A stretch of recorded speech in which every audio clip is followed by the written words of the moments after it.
My main interest is towards data analytics and BI, जिसके अंदर से हम लोग डेटा के साथ प्ले करते हैं, डेटा के अंदर से इंसाइट्स निकालते हैं और उनके थ्रू प्रेजेंटेशंस बना के इन्वेस्टर्स को और स्टेक होल्डर्स को पिच करते हैं. This is my main area of interest. तो my full name is Syed Mohammad Ali Faisal. Currently I have been working as a data scientist at Trucker. Trucker is a company is basically like an Uber for cars, Uber for trucks basically, pickup वगैरह का. साथ में visiting data mining instructor हूँ और freelance मेरी अपनी company है forge analytics. उसके ऊपर मैं थोड़ा बहुत फ्रीलांस जो है वो एनालिटिक्स का काम करवाता हूँ, जिसके अंदर मेरे जो टूल सेट है वो पाइथन है, आर है, एसक्यूएल है, टैबलू है, power BI and Google data studio है. So this is these are my expertise, but the most that I use are Python and Tableau for my work. Third number पे फिर मेरे पास SQL का काम आ जाता है, तो एसक्यूएल का काम कर लेते हैं. एंड फाइनली आर का बहुत काम आता है, और पावर बीआई का काम जब आता है तो वो कर लेता हूँ. इसके अलावा मैं A levels and O levels को कंप्यूटर साइंस भी टीच करता हूँ. तो this is a small profile that I have. मुझे अगर आप लोगों को कोई भी कभी भी कोई क्वेरीज हो तो मुझे आप लोग मेरे लिंक्डइन के ऊपर मैसेज कर सकते हैं, तो I will sure to be respond. उसके अलावा मेरे पास इस वक्त कौन कौन है, 3 से 4 लोग हैं. तो मुझे अगर थोड़ा सा आप लोगों का भी इंट्रोडक्शन हो जाए, आप लोग क्या करते हैं और इस कोर्स के अंदर आप लोगों का एडमिशन लेने का या आज की डेमो क्लास लेने का क्या मकसद है, मुझे वो समझ में आ जाए तो हमारे लिए अच्छा हो जाएगा और मैं उस डायरेक्शन में आप लोगों को लेकर चल पाऊंगा.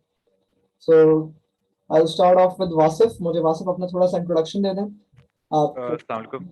आपको मेरी आवाज़ आ रही है सर? जी मुझे आ रही है. अच्छा सर, मैं बेसिकली रिसर्च मैनेजर हूँ एक advertising agency wave maker group M level पे। कौन सी तो अच्छा मैं जी जी सर, कौन सी कंपनी है आपकी? Wave maker group M, wave maker advertising agency. Okay, wave maker. Okay. जी। तो अच्छा मेरा रिसर्च से रिलेटेड काम है और मेनली डाटा से रिलेटेड काम होता है, और हमारे पास इंडस्ट्री डाटा होता है जिसमें आपकी मिलियन रोज होती हैं, और हमारी जो एक्सेल फाइल्स होती हैं वो इवन मतलब 1 GB तक चली जाती हैं, और मंथली फाइल्स इवन होती हैं.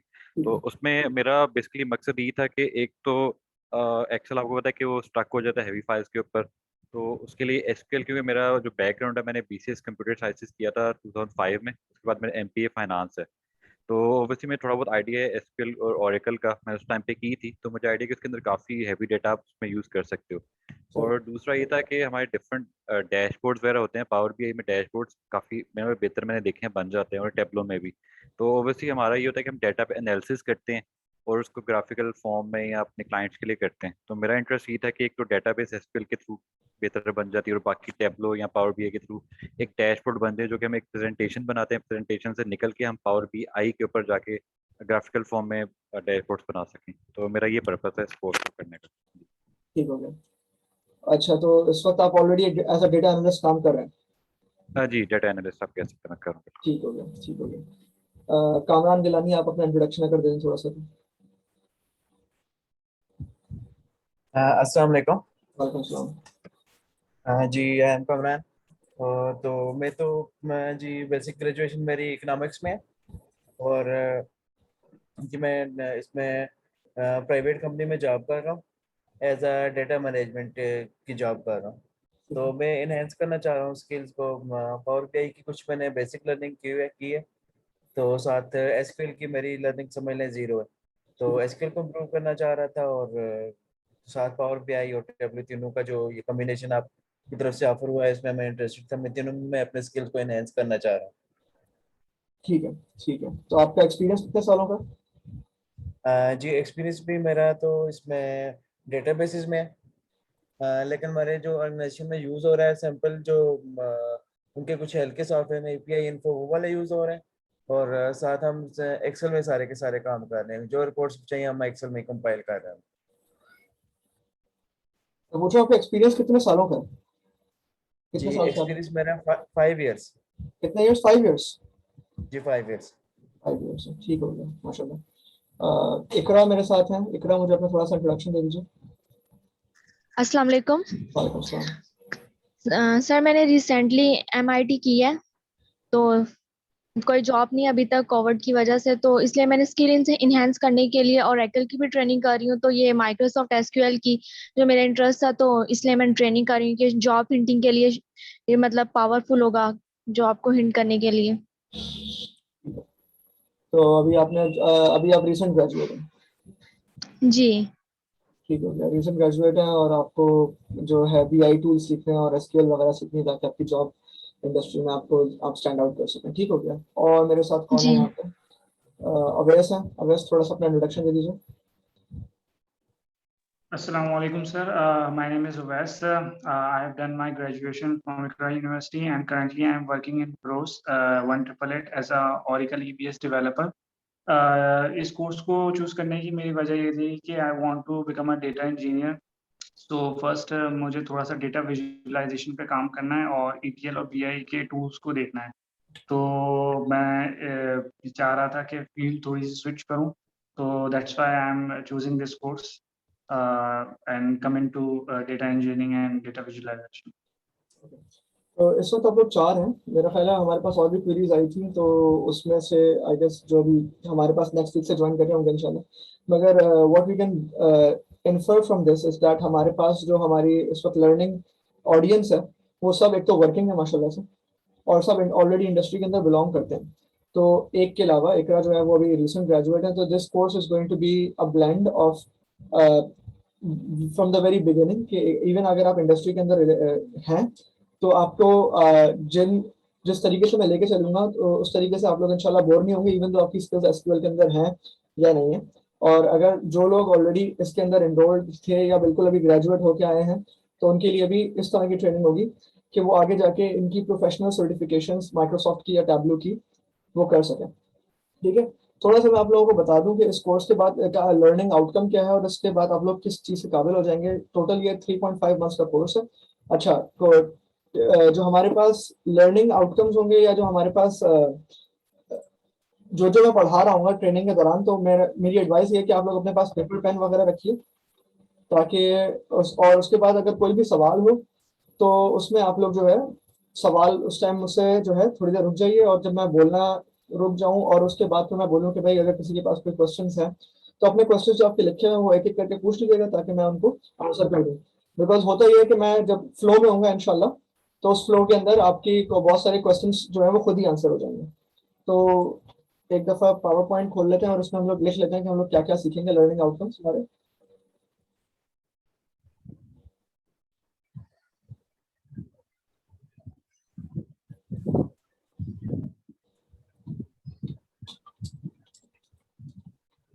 By the end of this course,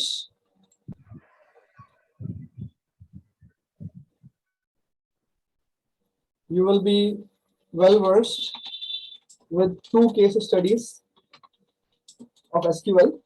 ठीक है।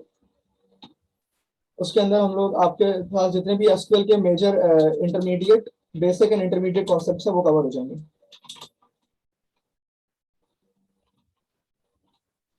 अच्छा, बेसिक एंड इंटरमीडिएट से क्या मुराद है?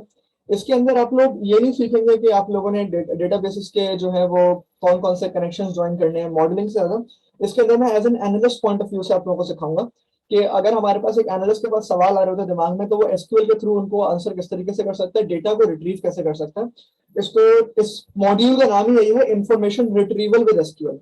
तो इन्फॉर्मेशन ऑलरेडी मौजूद होगी, उसको हम लोग रीड करेंगे, ज्यादा हमारा कॉन्सेप्ट वहां पे होगा। मैं क्रिएट, अपडेट और डिलीट की स्टेटमेंट भी आप लोगों को सिखाऊंगा, मगर एज एन एनालिस्ट, क्योंकि ये BI एनालिस्ट का कोर्स है, तो BI एनालिस्ट के कोर्स के अंदर हम लोग डेटा को रीड ज्यादा कर रहे होंगे, डेटा को कॉल ज्यादा कर रहे होंगे instead of creating data tables in themselves. फिर टैबलू डेस्कटॉप स्पेशलिस्ट,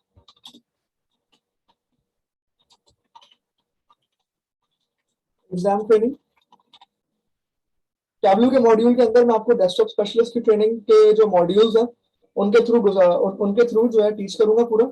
एक एक मॉड्यूल को हम लोग करेंगे। टोटल हमारे पास जो है टैबलू की 5 क्लासेस होंगी, पावर BI की 4 होंगी और SQL की हमारे पास तकरीबन 2 से 3 होंगी। आज जो है हम तीनों मॉड्यूल्स को देखेंगे, थोड़ा सा SQL देखेंगे, थोड़ा सा टैबलू देखेंगे, थोड़ा सा पावर BI देखेंगे, और नेक्स्ट क्लास से फिर हम लोग SQL की इंटरमीडिएट केस स्टडी शुरू कर देंगे। अच्छा, उसके बाद फिर हमारे पास फाइनली होगा power BI certified associate analyst certification की ट्रेनिंग है। तो इस कोर्स के बाद आप आइदर टैबलू का एग्जाम अपनी मर्जी से दे दीजिएगा जो कि तकरीबन $100 का होता है, दैट इज अराउंड 15,000 रुपीज। इस एग्जाम के बाद जो है आप लोगों की वर्थ जो है वो जॉब मार्केट में बहुत ज्यादा हो जाएगी, प्लस एक आपके पास सर्टिफिकेशन होगी टू शो के you actually know the work. Power BI की भी इसी तरीके से होती है, पावर बीआई का ऑन एंड ऑफ हो रहा होता है, तो $50 to $100 की, $50 to $150 के दरमियान ये भी आपकी सर्टिफिकेशन का एग्जाम हो जाएगा। चाहे तो दोनों दे दें, चाहे तो कोई एक एग्जाम दे दें अपनी पसंद के हिसाब से, ठीक है। तो इसके अंदर इस कोर्स के मॉड्यूल के अंदर जो जो कॉन्सेप्ट्स है वो हम लोग देखेंगे, और टैबलू डेस्कटॉप स्पेशलिस्ट के मॉड्यूल के अंदर जो जो प्रोग्राम्स हैं हम वो देखेंगे। एक दफा इसके मॉड्यूल को हम देख लेते हैं। यहाँ पे हमारे पास Tableau desktop specialist exam guide है और Microsoft certified data analyst associate skills जो है वो है। तो इसके अंदर हमारे पास डेस्कटॉप स्पेशलिस्ट एग्जाम गाइड के अंदर हमारे पास यहाँ पे पूरा एग्जाम का फॉर्मेट है, मल्टीपल चॉइस क्वेश्चंस होते हैं इसके अंदर, और जो जो जो इसका सिलेबस है वो पूरा सिलेबस हम लोग जो है वो पढ़ेंगे। कनेक्शन एंड प्रिपेयरिंग डेटा पढ़ेंगे, एक्सप्लोरिंग एंड एनालाइजिंग डेटा पढ़ेंगे, शेयरिंग इनसाइट्स पढ़ेंगे, अंडरस्टैंडिंग टैबलू कॉन्सेप्ट्स। ये चार हमारे कॉन्सेप्ट्स हैं, डोमेन फोर्स, ये चार डोमेन्स हैं, इनको हम लोग जो है वो पढ़ेंगे। उसके अंदर ये डिटेल में पूरा सिलेबस है कि कौन कौन से ग्राफ्स हैं, कौन कौन से उनकी कैलकुलेटेड फील्ड्स बनती हैं, वो किस तरीके से शेयर करेंगे, ये पूरा इसके अंदर हम पढ़ रहे होंगे। नेक्स्ट हमारे पास पावर बीआई की है। पावर बीआई के अंदर हमारे पास कौन कौन से मॉड्यूल्स हैं, ये पूरा identify and connect data source, और उसके बाद फिर डैशबोर्ड किस तरीके से बनाना है, डैक्स क्वेरीज किस तरीके से होती हैं, कौन कौन से डिफरेंट तरह की डेटा की फाइल्स हम लोग उसके अंदर अटैच कर सकते हैं, ये सब चीजें। डेटा स्टेटिस्टिक्स किस तरीके से रीड करते हैं, एनोमलीज कैसे देखते हैं, डेटा को क्लीन किस तरीके से करते हैं, ये सब हम लोग इसके अंदर पढ़ेंगे।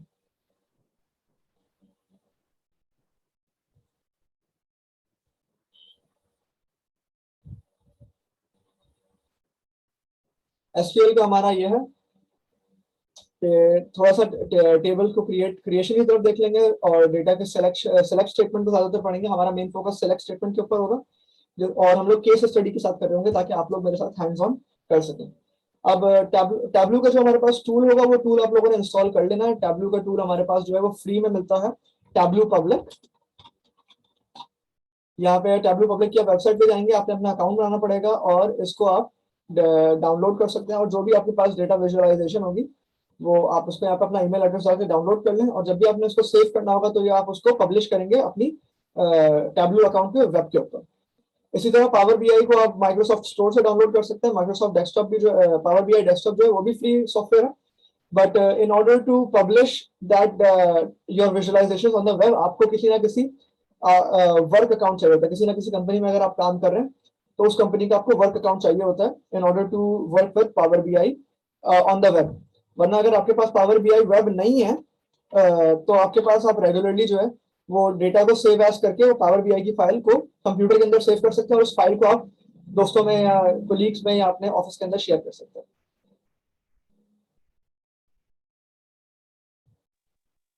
Sir I have a question. जी सर ये एसक्यूएल जो है वो डेटाबेस हम कौन सी यूज करेंगे, ओरेकल या Microsoft SQL? Data source connection जो है वो हमारा मॉड्यूल नहीं होगा, तो मैं इसके अंदर आप लोगों को .db की फाइल मेरे पास कंप्यूटर में पड़ी हुई है, उसको मैं अपलोड करूंगा, और वेब उसके ऊपर अपना वेब के ऊपर हमारे पास ऑनलाइन एसक्यूएल लाइट एडिटर है। इसके अंदर मैं सही आपको है। एसक्यूएल क्वेरी सिखाऊंगा, और इसके अंदर हम एक छोटी सी डेटाबेस फाइल है उसको आप लोग अपलोड कर देंगे तो वो आपके पास आ जाएगी। ठीक है, दोनों की सर डेटा सोर्सेज ऑनलाइन है, जो दोनों डेटाबेसेस हम लोग इस्तेमाल करेंगे, उन दोनों डेटाबेसेस को हम लोग कनेक्ट कर देंगे थ्रू कनेक्शन स्ट्रिंग्स। यहाँ पे फाइल ओपन डीबी पे चले जाते हैं, और जो आज डीबी हम डेटाबेस हम इस्तेमाल कर रहे हैं उस डेटाबेस का नाम है ये टेक्सास जेथरो। छोटी एक डेटाबेस है जिसको हम लोग डेमोन्स्ट्रेशन पर्पसेस के लिए इस्तेमाल करेंगे। सही है, यहाँ पे आप देख सकते हैं अपलोड हो गई है। अब मैं गूगल क्लासरूम जो है वो आप लोगों के लिए बना रहा हूँ, जो मैंने बनाया हुआ भी है ऑलरेडी।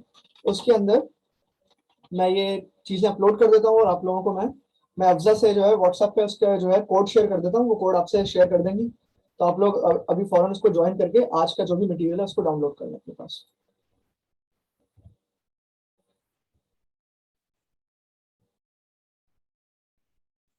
मुझे 1 मिनट दे दें, मैं क्लासरूम में जरा चीजें अपलोड कर दूं।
ओके, सो ये एसक्यूएल की हमने कंटेंट करा दी है। आप गूगल क्लासरूम पे चले जाइए, ये आप लोगों का क्लास कोड है। इसको जो है क्लास ज्वाइन कर लें और इसके अंदर जो भी आपका मटेरियल है वो आप डाउनलोड कर सकते हैं। ये इसकी तस्वीर मैं अफजा को भी भेज देता हूँ और मैं पढ़ाना फिर स्टार्ट कर देता हूँ, तब तक आप लोग इसको ज्वाइन कर लीजिएगा और इसका मटेरियल डाउनलोड कर लें ताकि आप लोग भी साथ साथ इसको कर सकें।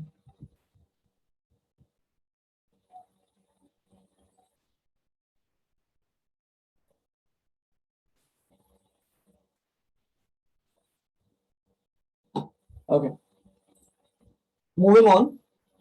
सो ये SQLite.com है। इस वेबसाइट के ऊपर आप आएंगे तो आप लोग, ये ऑनलाइन SQL एडिटर है, इसके ऊपर आप लोग जो है आकर, जब आप लोग अपने पास आपकी डेटाबेस डाउनलोड, अपने कंप्यूटर में डेटाबेस डाउनलोड कर लीजिएगा। इसका नाम है ये टेक्सास जेथरो स्मॉल।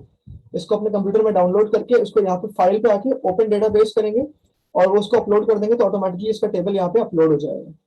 सही है।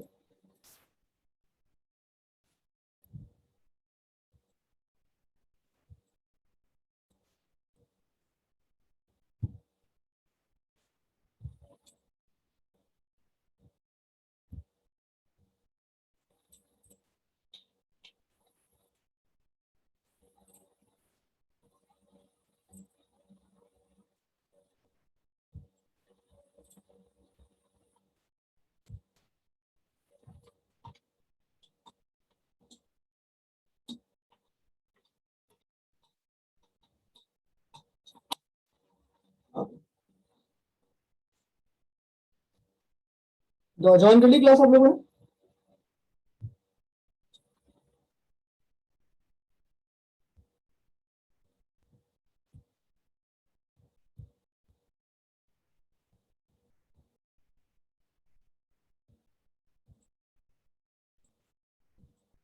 प्लीज क्लास ज्वाइन करके यहाँ पे डन लिख दीजिएगा ताकि मुझे पता चल जाए कि आप लोगों ने ज्वाइन कर लिया और मैं फिर जो है जरा टीचिंग स्टार्ट कर दूं। ये डेथ रो की आप लोगों ने फाइल डाउनलोड करनी है। जी सर, मैं कर रहा हूँ लॉगिन। ओके, बस डन लिख दीजिएगा चैट के अंदर।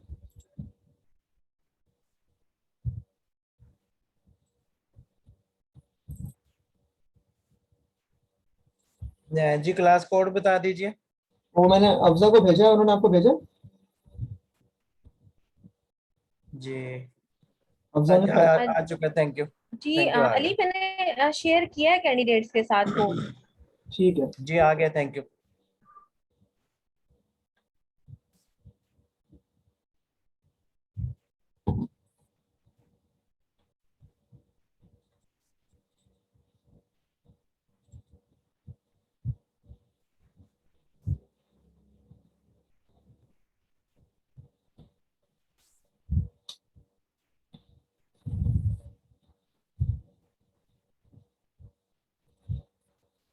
चलो बिस्मिल्लाहिर्रहमानिर्रहीम, अब हमारा सेशन स्टार्ट करते हैं जिसके अंदर हम ये डिस्कस करते हैं कि भाई व्हाई एसक्यूएल।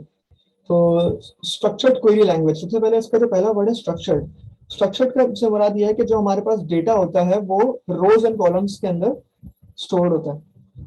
तो सर रोज एंड कॉलम्स के अंदर तो हमारे पास जो है वो एक्सेल का डेटा भी स्टोर होता है। तो एक्सेल के अंदर वही वाली बात है, अभी मेरे पास आई गेस हमारे साथ वासिफ थे जिन्होंने बताया था कि वो ऑलरेडी एक्सेल के ऊपर काम करते हैं। और एक्सेल के अंदर क्या मसला होता है कि एक्सेल के अंदर एक लिमिट के बाद डेटा जब हमारे पास मिलियंस ऑफ रोज हो जाती हैं या जीबीज ऑफ डेटा हो जाता है तो उसके अंदर हमारे पास एक प्रॉब्लम ये आती है कि Excel is not efficient enough to handle that much data. Even तो एक्सेल के अंदर हम बहुत सारे काम कर लेते हैं, इवन तो हम एक्सेल के अंदर बहुत सारे काम कर लेते हैं, मगर it is not as efficient in getting the data that we want and analysing it the way we want it. तो उसके लिए फिर ये होता है कि जब हमारे पास मल्टीपल डेटाबेसेस होती हैं, डेटाबेस क्या होती है, डेटाबेस एक टेबल से नहीं बनती, मल्टीपल टेबल्स की अमालगमेशन होती है। बहुत सारे टेबल्स को जब मैं किसी की वैल्यू के थ्रू मैं बहुत सारे टेबल्स को ज्वाइन कर दूं तो वो एक डेटाबेस बनता है। टेबल अपने आप में क्या है, table is a combination of rows and columns. तो एक टेबल नहीं मगर बहुत सारे टेबल्स मेरे पास होंगे, उन टेबल्स के अंदर उन टेबल्स को जब मैं कनेक्ट कर दूंगा थ्रू सिमिलर कॉलम्स तो फिर वो एक डेटाबेस बन जाएगी। ठीक है। अब उस डेटाबेस में से मेरे पास अब क्या, मेरे पास प्रॉब्लम क्या है कि मेरे पास एक टेबल के अंदर डेटा मौजूद नहीं है, मेरे पास बहुत सारे टेबल्स के अंदर डेटा मौजूद है। अब मैं चाह रहा हूँ भाई टेबल 1 के अंदर एक वैल्यू मौजूद है, उसकी टेबल 2 की जो कोरिस्पॉन्डिंग वैल्यू है वो मेरे पास जो है वो रिटर्न होकर आ जाए।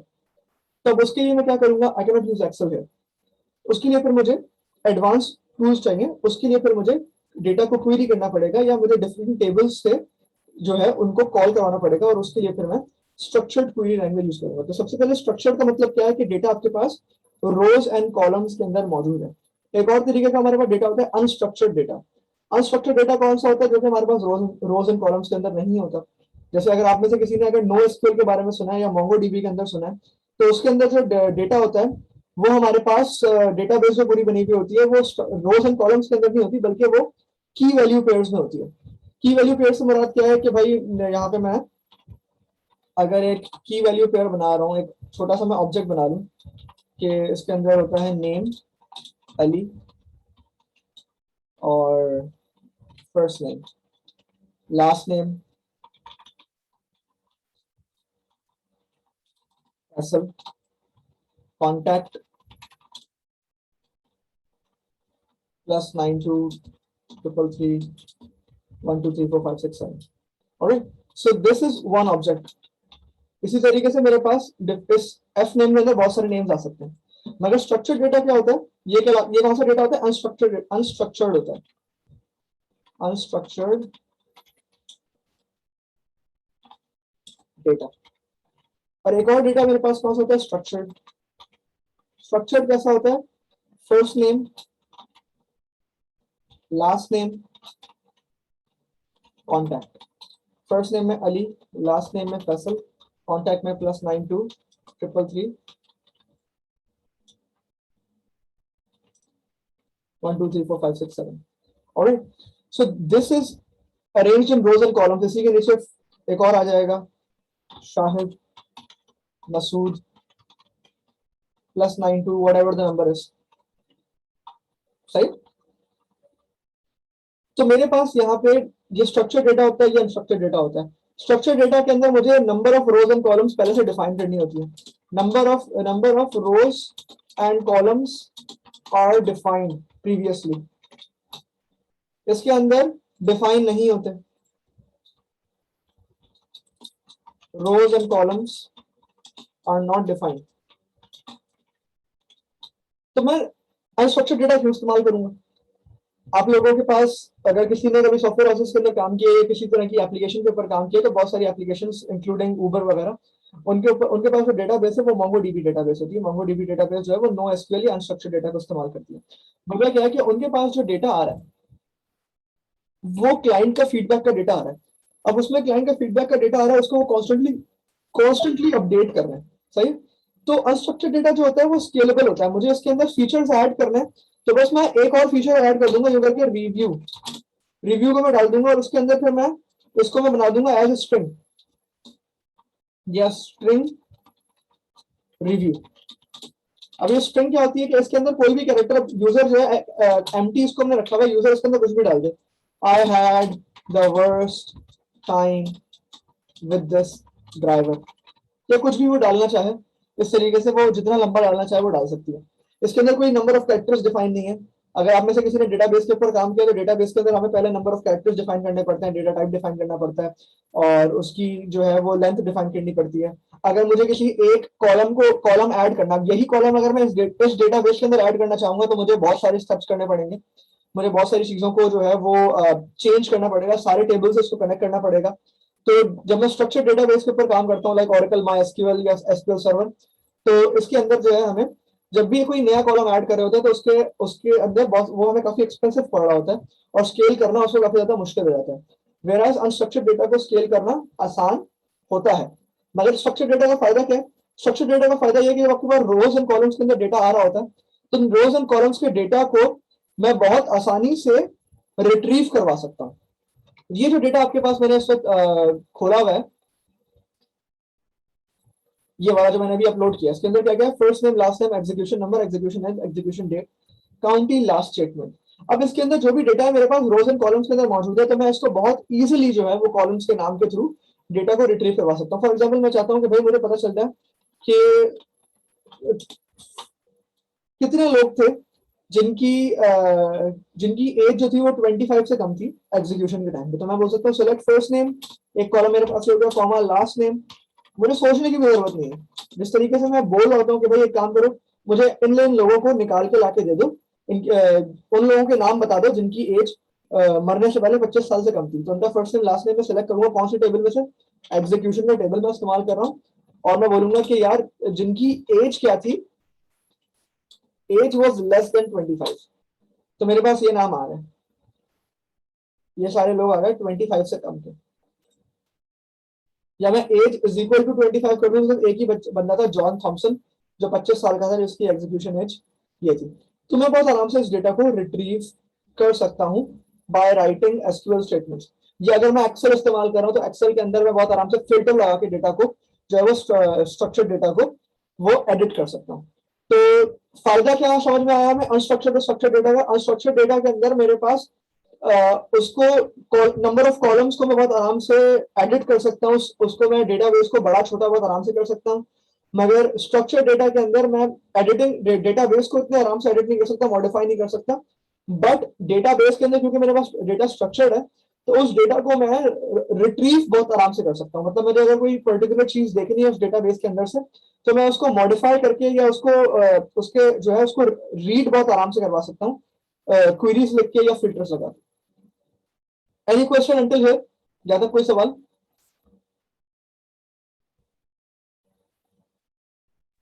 नो सर, मेरी तरफ से कोई नहीं है सर क्वेश्चन। ठीक है। आई थिंक हमें जैद ने ज्वाइन किया अभी रिसेंटली, और बाकी सब पुराने। जैद, थोड़ा सा अगर आपका इंट्रोडक्शन हो जाए, आप क्या करते हैं और इस कोर्स में आने का क्या मकसद था, तो थोड़ा सा मुझे आइडिया हो जाएगा कि हमारे पास कितने प्रोफेशनल हैं। अस्सलाम वालेकुम फैसल।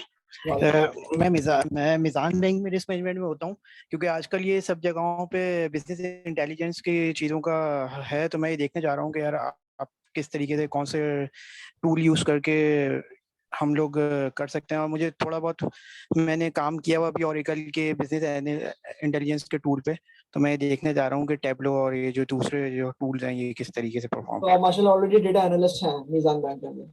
जी मैं कितने साल हो गए आपको? मेरा स्टैटिस्टिक्स का बैकग्राउंड है, मैं एमएससी इन स्टैटिस्टिक्स।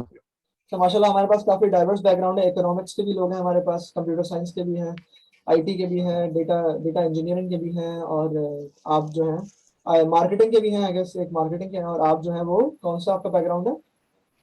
मेरा एजुकेशन बैकग्राउंड जो है स्टैटिस्टिक्स का है, और मैं रिस्क मैनेजमेंट में काम करता हूँ मिजान बैंक में।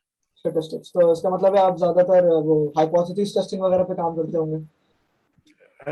हम लोग बिग डेटा पे भी काम कर रहे हैं, क्योंकि मिजान बैंक के अंदर हम अभी एक नया बिग एनालिटिक्स का एक डिपार्टमेंट भी बना है, जिस पे हम लोग लाइजन भी हैं।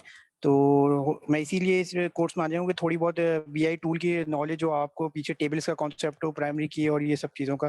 तो मैं देखना चाह रहा हूँ कि हमारी रिक्वायरमेंट फुलफिल हो रही है। ठीक ठीक है, ठीक। Thank you. अच्छा, so starting off with SQL. SQL के अंदर हमारे पास सबसे पहले कुछ इसके कॉन्स्ट्रेंट्स होते हैं। अगर हमें इनके कॉन्स्ट्रेंट्स पढ़ते हैं, क्रिएट, अगर हमें कोई भी टेबल क्रिएट करना है, हमारे पास एक डेटाबेस हमने बना ली। अब उस डेटाबेस के अंदर मुझे टेबल ऐड करना है, तो उसका बेसिक सिंटैक्स ये होता है कि मैं उसके अंदर बोलूँ क्रिएट टेबल, उस टेबल का मैं नाम रख लूँ। उसके बाद जितने मैंने कॉलम्स बनाने, उन कॉलम्स को मैं नाम रखूँ, और उनके कॉलम्स के साथ उनका डेटा टाइप जो है वो मेंशन करूँ। सबसे पहले फॉर एग्जांपल मेरे पास एक ऐसा कॉलम होता है जो कि हर रिकॉर्ड को डेटाबेस के अंदर या टेबल के अंदर यूनिकली आइडेंटिफाई करता है। ऐसे कॉलम जो कि हर रिकॉर्ड को यूनिकली आइडेंटिफाई करे और जो कि यूनिक हो, वो कहलाती है प्राइमरी की। सो मैंने यहाँ पे लिखा है पर्सन आईडी का एक वेरिएबल है या एक कॉलम है, उसका डेटा टाइप है इंटीजर, मतलब हर पर्सन की होगी आईडी 001 002 003। उसके साथ क्या होगा? Not null, unique and auto increment.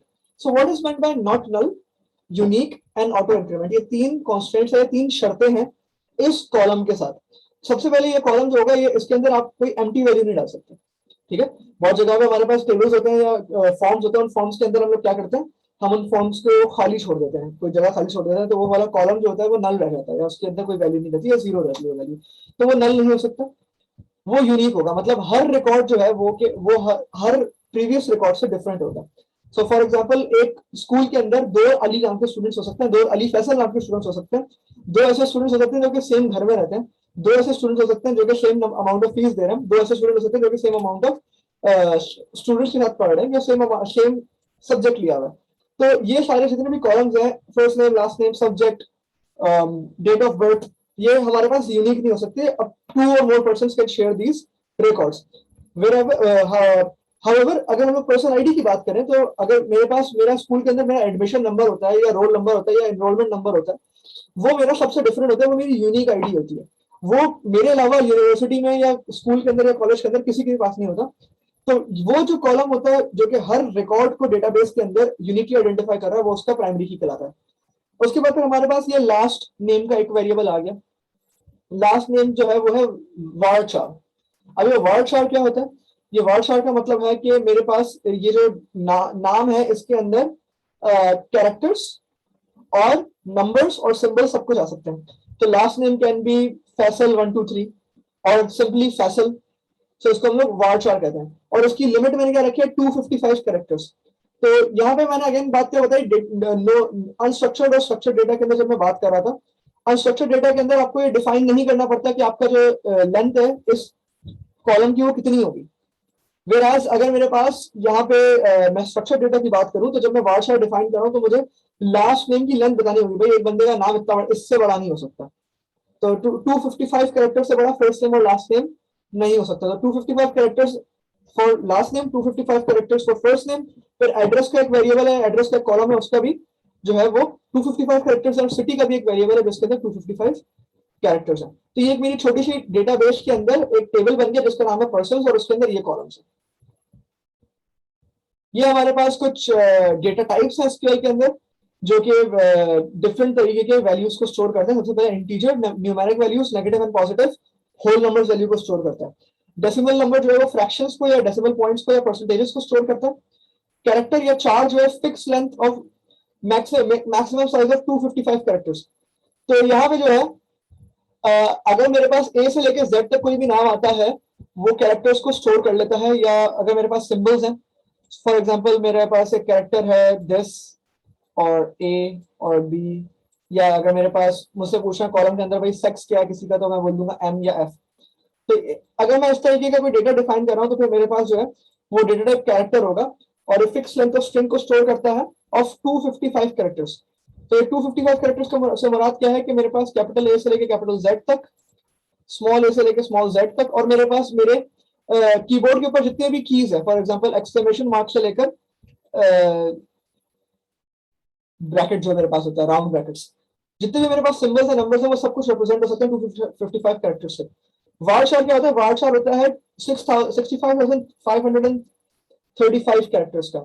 अब बहुत सारी जगहों पे जब हम लोग for example French data analyse करें तो उसमें अगर वही फॉन्ट है मगर नाम लिखने का तरीका डिफरेंट है, उसके अंदर ए जो है वो इस तरीके से डिफाइन होगा, इस तरीके से उसके ऊपर ए के ऊपर छोटा सा जो है वो हेड होता है, एल और आई जो है उसके ऊपर स्टार बना हुआ होता है। इस तरीके से भी मेरे पास कैरेक्टर्स होते हैं जो यूनिकोड कैरेक्टर्स होते हैं, उनके लिए हम लोग वार्चार का वेरिएबल इस्तेमाल करते हैं।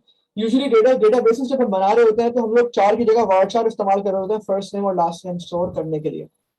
टेक्स्ट भी हम लोग इसी तरीके से इस्तेमाल कर सकते हैं वार्चार की तरह, बट वार्चार जो है वो टेक्स्ट जो है वो भी नंबर्स एंड लेटर्स को स्टोर कर सकता है और वार्चार जो है वो भी नंबर्स एंड लेटर्स को स्टोर कर सकता है। अगेन बेस्ट प्रैक्टिस में वार्चार इस्तेमाल हो रहा होता है। डेट के अंदर year month and date format के अंदर वैल्यू स्टोर हो रही है। टाइम स्टेप के अंदर डेट मंथ टाइम और आवर्स मिनट्स एंड सेकंड्स भी स्टोर हो रहे होते हैं। अब ये आवर्स मिनट्स एंड सेकंड्स का डेटा हम लोग कहाँ स्टोर करते हैं? अगेन मैं करीम की एग्जांपल देता हूँ। करीम के अंदर जो है जब भी कोई डेटा कोई राइडर पिकअप हो रहा होता है तो वो फिर जो है राइड स्टार्ट हो रहा होता है, तो उसके लिए जो है वो उस टाइम जब वो क्लिक करता है तो वो टाइम स्टैम्प की वैल्यू जो है वो स्टोर हो जाती है और वो जाके सर्वर के ऊपर जाके जो है वो सेंड कर दी जाती है। इसी तरह टाइम स्टैम्प भी हमारे पास आता है। Store timestamp values are stored in the as a number of seconds since the Unix epoch. So यहाँ पे जो है ये टाइम स्टैम्प वैल्यूज जो है ये भी हमारे पास इसी तरह की वैल्यूज को जो जहाँ पे हमें टाइम को डिनोट करना होता है या सेकंड्स को एनालाइज करना होता है वहां पे ये वाला डेटा टाइप हम लोग इस्तेमाल कर रहे होते हैं। Usually date time does the trick, timestamp कम ही इस्तेमाल हो रहा होता है।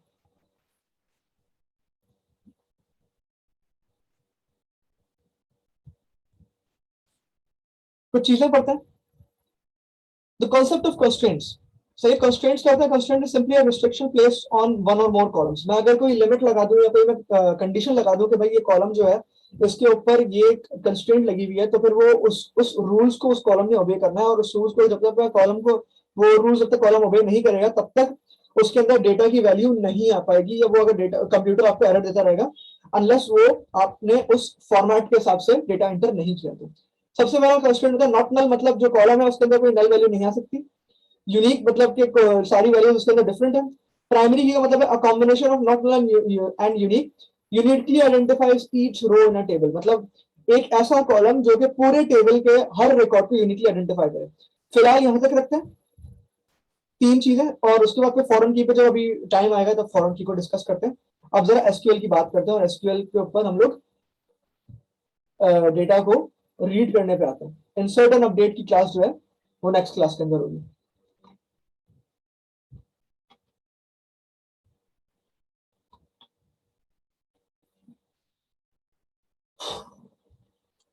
सबसे पहले आप लोगों ने यहाँ पे आना है, मैंने गूगल क्लासरूम के ऊपर जो है आप लोगों को डेटा सेट दे दिए, तो मेरे साथ साथ करते रहिएगा। मैं आप लोगों को बताता रहूंगा, सवाल पूछता रहूंगा, और उन सवाल के अकॉर्डिंगली हम लोग सोचेंगे और थिंक करेंगे, और फिर उनको आंसर करेंगे क्वेश्चंस को।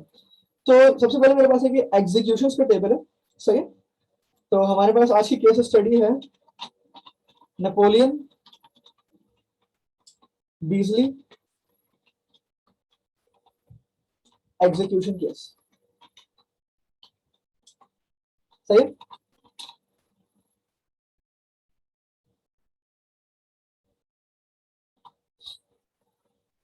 कुछ सवाल है, उस सवाल को हम लोग देखते हैं कि हमारे पास सवाल क्या क्या हो सकते हैं।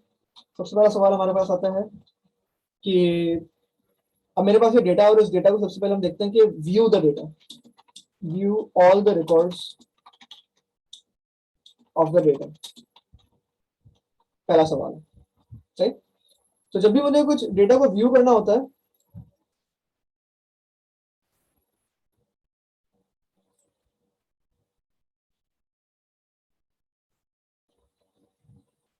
ओके, तो इसको हम लोग ऊपर ले आते हैं। यस,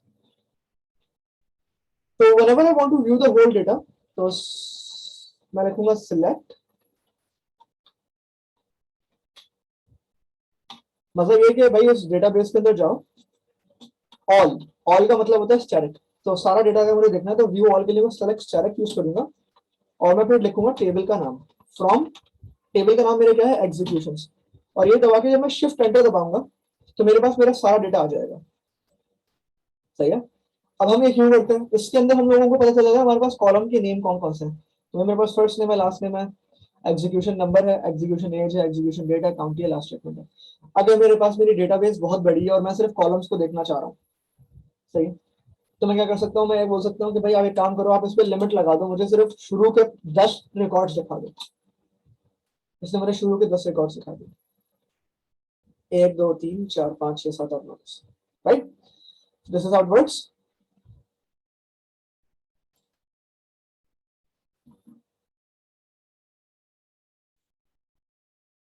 सो फॉर्मेट क्या होता है लिखने का एसक्यूएल का? How to write an SQL statement. Select लिखते हैं सबसे पहले, देन कॉलम का नाम, सही है, उसके बाद फिर हम लिखते हैं फ्रॉम टेबल का नाम, एंड देन वेयर, जो भी हम कंडीशन डालना चाह रहे हैं। सही है, तो बेसिक हमारे पास जो स्टेटमेंट होती है वो इस तरीके से होती है।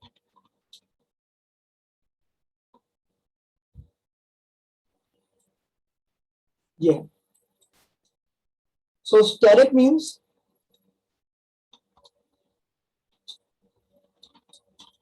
Select all, right?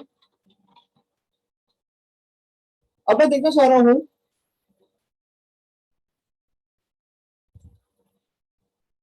कि यार कितने लोग ऐसे थे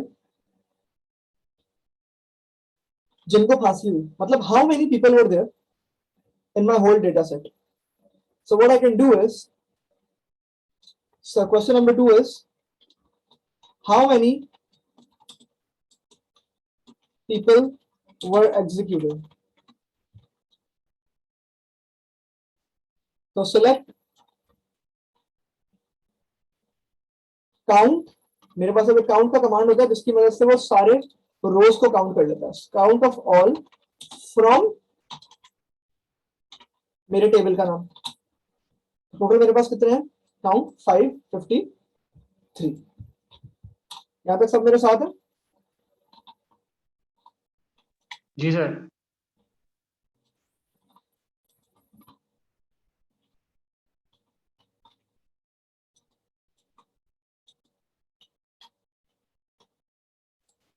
इसमें कमेंट भी किस तरीके से होगी थी?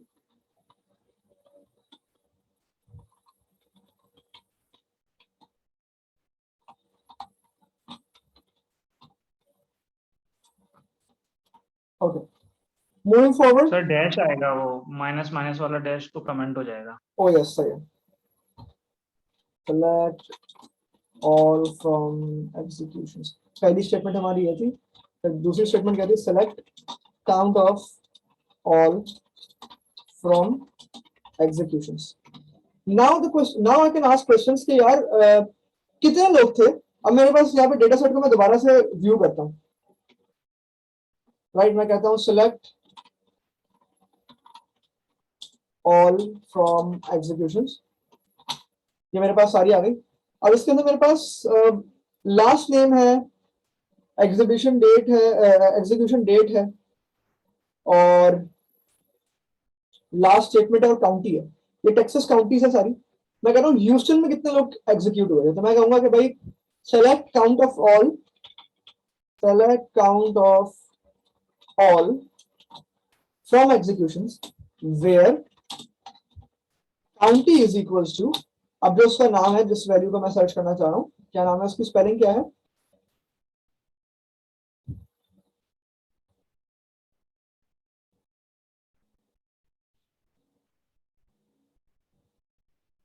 डैलस कर लेगा सर, DALLAS।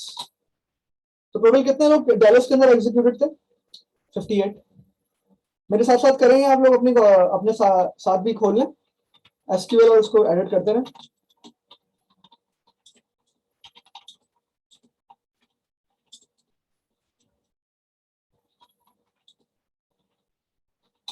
चौथा सवाल मैं लिखता हूँ और चौथा सवाल मुझे देखते हैं कौन कौन बताएगा, अगर समझ में आ रहा है तो।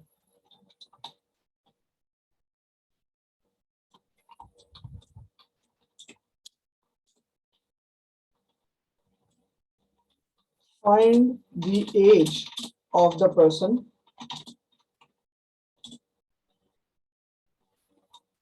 who was named Napoleon, या whose first name was Napoleon। ये सर्च करके मुझे बता सकते हैं? सर इसमें ये होगा कि सिलेक्ट स्टैटिक फ्रॉम एग्जीक्यूशन हो जाएगा, वेयर फर्स्ट नेम हम नेपोलियन कर देंगे तो उसकी एज वगैरह भी पता लग जाएगी, और एज को अगर हम सिलेक्ट में ले लेंगे तो वो आ जाएगी हमारी एज। मगर मैं सिर्फ उसकी एज चाह रहा हूँ, मैं उसका और कुछ नहीं चाह रहा। तो हम सिलेक्ट स्टैटिक की जगह एज का कॉलम ले लेंगे। तो मुझे कोई लिख के दे सकते हैं आप लोगों के अलावा, अवैस के अलावा जैद या कामरान या कोई भी मुझे इसकी पूरी लिख के बता सकता है क्या बनेगी इसकी? इकरा आप बता सकती हैं? Yes sir. बताइए। सर ये सिलेक्ट एज करेंगे, टेबल का नेम लिखेंगे तो वो सिर्फ एज को शो करवा देंगे। चले, तो क्या मतलब सेलेक्ट एज, सिलेक्ट एज, सही है, आगे एग्जीक्यूशन एज आ गई, फ्रॉम टेबल नेम लिख देंगे, टेबल का नाम क्या है, एग्जीक्यूशन। आगे सवाल क्या है? सर उसमें बस आपने वाले फोर्थ वाला पूछा ना, find the age of the person जी where first name is equal to, Napoleon, जी where first name is equals to Napoleon. Napoleon. इसको हम लोग,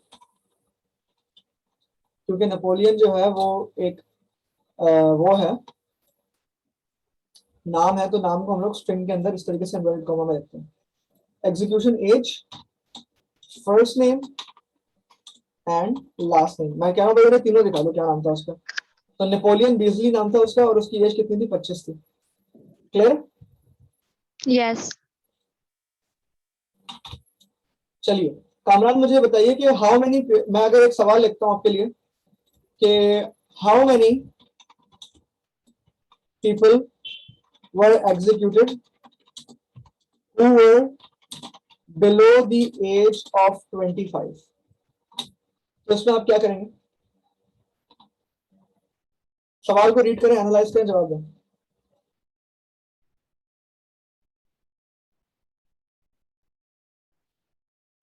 कोई दे सकता है इसका जवाब अवैस और इकरा के अलावा? जैद या कामरान, आप में से कोई जवाब देगा इसको? हाँ लिखें फैसल। जी जी बोलिए। सेलेक्ट एक मिनट, क्वेश्चन ये रिपीट कीजिएगा काइंडली। हाउ मेनी पीपल, आप लोग अपने पास पेन और कॉपी रखिए ताकि आप लोग उसको लिख सकें। How many people were executed who were below the age of 25। मुझे वो लोग देखने हैं जो कि 25 साल से कम थे। कितने लोग थे? कितने लोग थे? Select count static. सही, सेलेक्ट काउंट ऑफ ऑल। आगे जी, आगे। From execution where age less than 25। Select count count of of all all from execution table from executions where age execution age is less than less than 25। 25। तो कितने लोग हैं? Run तो करें। कर दिया ना, देखें लिखा हुआ है। जी जी, कितने लोग हैं? 3 लोग। 3 लोग हैं।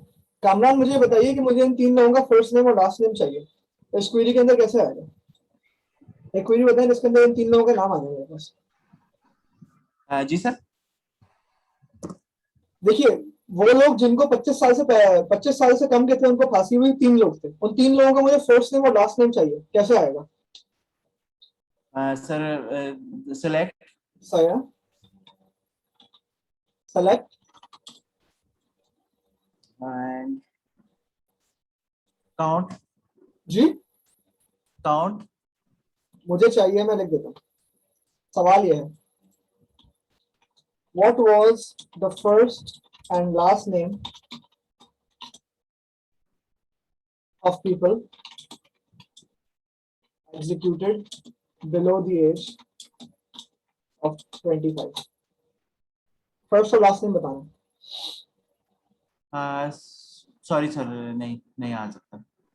देखिए फॉर्मेट क्या आप बताएंगे, आता नहीं है तो जवाब ही नहीं है ना। I won't take no for an answer. Select column name. Column name में क्या क्या आ जाएगा? कॉलम नेम में first name comma last name. जी। फ्रॉम टेबल का नाम क्या आएगा? एग्जीक्यूशन। वेयर कंडीशन क्या आएगी? जी कंडीशन एज क्या है? 25। 25 है या 25 बिलो है? बिलो 25। अच्छा, तो select count, select first name comma last name from executions where age is less than 25। अब ये एरर क्यों दे रहा है? क्योंकि एज का कॉलम कोई है ही नहीं, उसका नाम है एक्स एज। सही है। तो टोरंटो पैटरसन आ गया, जे प्रिंटन आ गया, जेसी डीला रोजा आ गया। अब इसका मैं इनकी मैं एज भी अगर देखना चाहूँ तो मैं सेलेक्ट के अंदर इनकी एज भी लिख दूंगा इस तरीके से, तो मेरे पास एज फर्स्ट नेम और उनकी वो आ जाएगी। तो सिलेक्ट के अंदर मैं जो भी लिखूंगा वो मेरे पास शो होगा, और टेबल का नाम लिखूंगा और वेयर से क्या हो जाएगा, वो डेटा फिल्टर होकर आ जाएगा। वो कॉलम सारे थे, इतने सारी रोज थी उसके अंदर, वो रोज फिल्टर होकर आ जाएंगी जिन पे मैंने कंडीशन लगाई हुई। तो 24 साल के लोग थे, उनकी एज आ गई। अगर मैं ये करूं कि भाई लेस देन इक्वल टू 25, अब क्या आना चाहिए? अब थोड़े से लोग जो है वो 25 वाली एज के भी आ जाएंगे। लेस देन 25 का मतलब क्या था? सिर्फ वो लोग आ रहे थे जिनकी एज 25 से कम थी। अब क्या आ जाएगा? वो लोग आएंगे जिनकी एज 25 और 25 से कम थी। तो यहाँ पे नेपोलियन बीजली आ गया, और यहाँ पे रिचर्ड आंड्रे आ गया, ये सारे लोग आ गए। अच्छा, अब मेरा सवाल है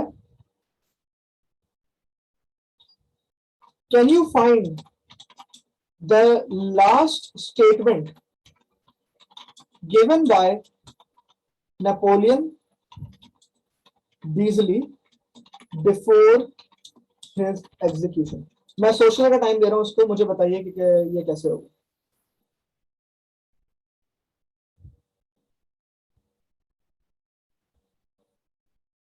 और ये मुझे लिखी हुई क्वेरी चाहिए, तो प्लीज उसका जो है क्वेरी को लिख के स्क्रीन शेयर कर दीजिएगा, मुझे दिखा दीजिएगा कि आपके पास चल रही है कि नहीं चल रही है, मगर मुझे ये क्वेरी लिखी हुई चाहिए. तो जो पहले कर ले प्लीज मुझे बता दें.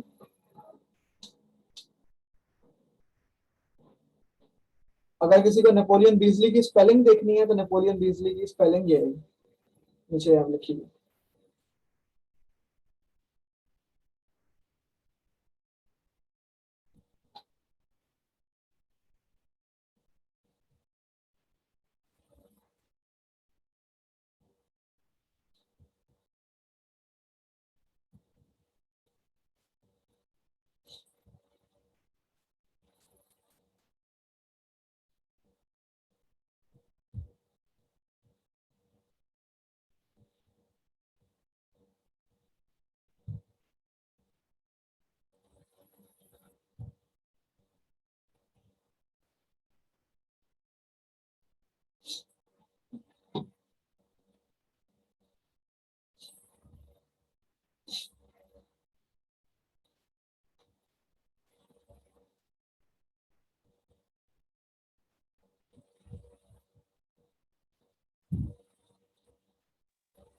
सर ये इस तरीके से होगा, select last statement from execution where first name equal to Napoleon. नहीं, थोड़ा सा और होगा इसके अंदर, थोड़ा सा और. बिल्कुल सही है, थोड़ी सी एडिटिंग चाहिए. टेबल का नेम आएगा, फ्रॉम के बाद टेबल का नेम आएगा, फ्रॉम एग्जीक्यूशन सही है, उसके बाद आगे क्या होगा? उसके बाद ये जो last table where first name is equal to Napoleon आएगा. और सर इसमें एंड की स्टेटमेंट लग सकती है, नेम के बाद and date is equal to less than execution date. Date की भी कंडीशन लग सकती है, डेट की कंडीशंस डिफरेंट होती हैं, बताता हूँ. डेट वाला भी करवाता हूँ. यानी आप लेस देन चले जाए 1993 पे या ईयर पे, आप ईयर के थ्रू आप देख सकते हैं.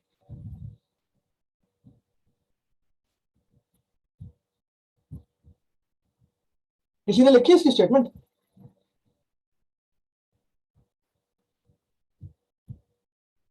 अवैस की बहुत हद तक ठीक थी, बस इसके अंदर एक चीज थी कि अवैस ने बोला है सिलेक्ट. इकरा आपसे हुआ कि नहीं हुआ? नो सर, अभी नहीं. सही है. देखिए अगेन वही वाली बात होती है कि जब आपके पास कोई क्लाइंट आता है, आपको चाहे जितनी भी अच्छी एसक्यूएल आती है, क्लाइंट आपसे इस तरीके का सवाल करता है. सही है. डेटा एनालिस्ट का मतलब होने का मतलब ये नहीं है कि आपको टेक्नोलॉजी आती है. डेटा एनालिस्ट का मतलब यह है कि आपके पास चाहे आपको पाइथन आती हो, चाहे आपको आर आती हो, चाहे आपको एसक्यूएल आती हो, चाहे आपको टैबलू आता हो, चाहे आपको पावर बीआई आता हो, आपने वो इनसाइट निकाल के देनी है जो कि क्लाइंट देखना चाह रहा है. क्लाइंट को ये नहीं पता कि टूल किस तरीके से इस्तेमाल करता है, क्लाइंट को सिर्फ अपने आंसर्स चाहिए. इस वक्त मुझे ये देखना है कि भाई नेपोलियन बीजली की लास्ट स्टेटमेंट क्या थी. तो लास्ट स्टेटमेंट का देखिए मेरे पास एक कॉलम है. सबसे पहले तो मैं देखना चाहता हूं, तो मैं क्या करूंगा, मैं बोलूंगा भाई मुझे सारा डेटा दिखा दो. Select all from executions. ये आ गया मेरे पास. सही. अब मेरे पास क्या है, यहाँ पे लास्ट स्टेटमेंट है. ठीक है. लास्ट स्टेटमेंट है, फर्स्ट नेम है और लास्ट नेम है. तो नेपोलियन बीजली जो है वो मेरे पास नेपोलियन फर्स्ट नेम है, लास्ट नेम बीजली है. और मुझे क्या चाहिए, उसकी लास्ट स्टेटमेंट चाहिए. तो मुझे चाहिए last statement, select last underscore statement from execution. सही है. मेरे पास कॉलम नेम आ गया. फ्रॉम कौन से चाहिए? एग्जीक्यूशन से चाहिए. Where first name Napoleon and last name is Napoleon and last name is equals to DEAZLEA. खत्म. ये था. अवैस ने मुझे, जैद ने मुझे यहां तक बताया था. मसला ये है कि हमारे डेटा सेट में एक से ज्यादा नेपोलियन हो सकते हैं. सही है. फर्स्ट नेम तो अली बहुत सारे लोगों का होता है। अब भाई मुझे अली फैसल की लास्ट स्टेटमेंट चाहिए या सैयद मोहम्मद अली फैसल की लास्ट स्टेटमेंट चाहिए। How am I supposed to do that? उसके लिए आपने फर्स्ट नेम और लास्ट नेम दोनों को सेलेक्ट करना है और एंड का ऑपरेटर लगाना है। अब ये एंड क्या बोला है? एंड जो होता है, एंड ऑपरेटर कहता है कि भाई इन दोनों को ट्रू होना लाजमी है। अगर फर्स्ट नेम नेपोलियन ट्रू हो गया और लास्ट नेम में फैसल लिखा होता है, नेपोलियन फैसल, तो नेपोलियन फैसल को रिटर्न नहीं करेगा। अगर नेपोलियन लिखा हुआ है और लास्ट नेम में बीजली लिखा हुआ है तभी वो रिटर्न करेगा। मतलब अगर एक कंडीशन भी यहाँ पे फॉल्स हो गई तो वो उसको रिटर्न नहीं करेगा। जी जैद पूछिए। फैसल एक सवाल है मेरा कि अगर टेबल में इंटीजर की ये जो इंटीजर लेस देन और ये जो ऑपरेटर्स होते हैं ये नंबर्स पे वर्क करते हैं ना, जैसे आप लेस देन 25 एज वगैरह निकाले थे, अगर हम इसको टेक्स्ट कर दें तो ये वर्क करेंगे? टेबल की प्रॉपर्टी में अगर टेक्स्ट कर दें करते हैं वर्क जी सर। ये तो टेक्स्ट पे भी वर्क करते हैं, जब उसमें एंड और ऑपरेटर लगाते हैं तो उसमें भी वर्किंग करते हैं ये। जी, मगर उसमें होता है कि आप जब इसको स्ट्रिंग में कन्वर्ट कर देते हैं, टेक्स्ट में कन्वर्ट कर देते हैं, तो आपने फिर उसको इन्वर्टेड कॉमा डाल के जो है वो कॉल करना होता है। समझ रहे मेरी बात को? तो जी। अगर मेरे पास यानी वो एग्जैक्ट मुझे वो वैल्यू डालनी पड़ेगी तो फिर वो उसको कंपेयर कर पाएगा। मगर अरिथमेटिक ऑपरेशंस जो है ना, फॉर एग्जांपल मैं अगर चेक करना चाह रहा हूँ प्लस माइनस, प्लस माइनस का हो गया, एवरेज चेक करना चाह रहा हूँ तो मैं एवरेज इनके ऊपर चेक नहीं कर सकता, फिर मुझे उनको न्यूमेरिकल इंटीजर बना के चेंज करना पड़ेगा और उसके बाद फिर उस पर मैं कैलकुलेट कर सकता हूँ। ठीक है, ओके। जायद यही सवाल था आपका भी? I hope that answers your question. जी ओके। हाँ तो फिर नीचे कर लीजिए।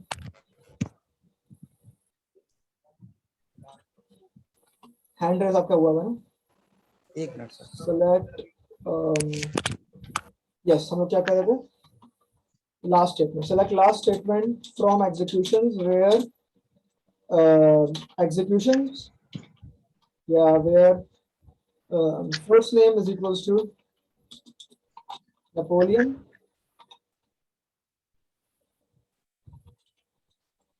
and last name equals to Beazard.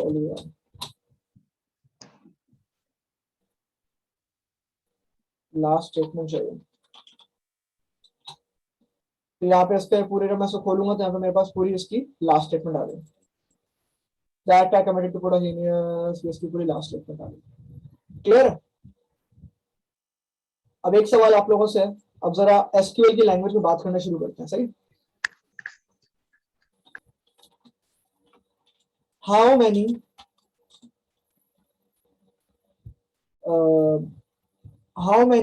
prisoners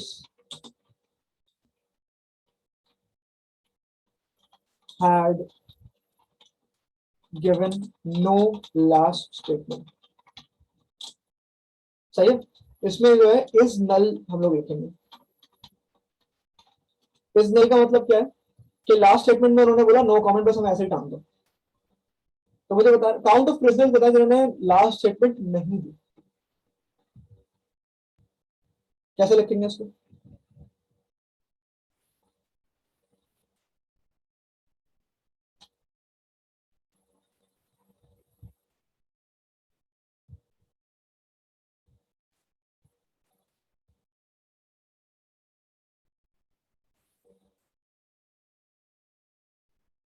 जल्दी जल्दी सर मैं बताऊं? सर इसमें आएगा सिलेक्ट काउंट ऑफ ऑल, आगे फ्रॉम एग्जीक्यूशंस। वासिफ बताइए।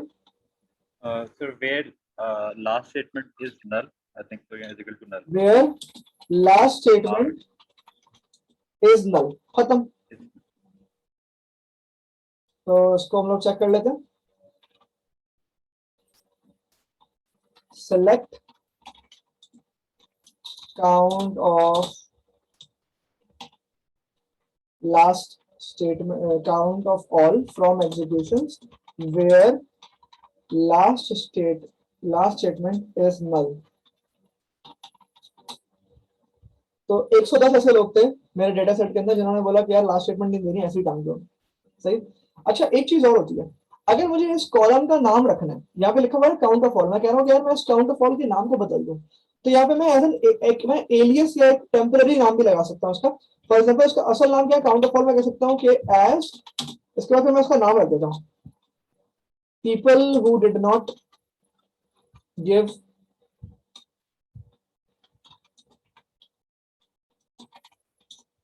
Last statement. ठीक है, कॉलम का नाम बदल के आ गया, सही है। ये जो आप एसक्यूएल के अंदर फिल्टर्ड होकर डेटा देख रहे होते हैं उसको हम व्यू कहते हैं, सही है। ये असल डेटाबेस को चेंज नहीं कर रहा होता जाके, ये डेटाबेस में से सिंपली डेटा को रीड कर रहा होता है और एक टेम्पररी व्यू के अंदर या टेम्पररी वर्चुअल मिरर बना के आपके सामने लेकर आ रहा होता है। At the end of the day ये ओरिजिनली इस कॉलम का नाम चेंज नहीं हो गया, मगर आपके व्यू में जो व्यू मेरे पास टेम्पररी बना है, इस व्यू के अंदर ये नाम आपके पास लिखा हुआ आ रहा है। ये वैल्यू जो 110 है ये आपके डेटाबेस के अंदर है। अभी जहाँ पे डेटाबेस को जाके मैनिपुलेट नहीं कर देगी, ये डेटाबेस अपनी जगह पे कायम है। इस डेटाबेस को रीड करके डेटा को फिल्टर आउट करके एसक्यूएल आपके सामने डेटा लेके आएगी। इसीलिए इसको कहते हैं स्ट्रक्चर्ड क्वेरी लैंग्वेज। क्वेरी का मतलब लेते हैं, क्वेरी आप लिख रहे हैं, कोई भी सवाल लिख रहे हैं, सही। उस सवाल को लिखने का तरीका जो होता है वो ये हमारी लैंग्वेज होती है। तो स्ट्रक्चर्ड डेटा के अंदर से डेटा को हम इस तरीके से कॉल करते हैं। आई समझ में? इसी तरह अगर मैं नॉट ऑपरेटर बता दूं क्या होता है, मैं लिखना चाह रहा हूं कि भाई select count of all people, select all people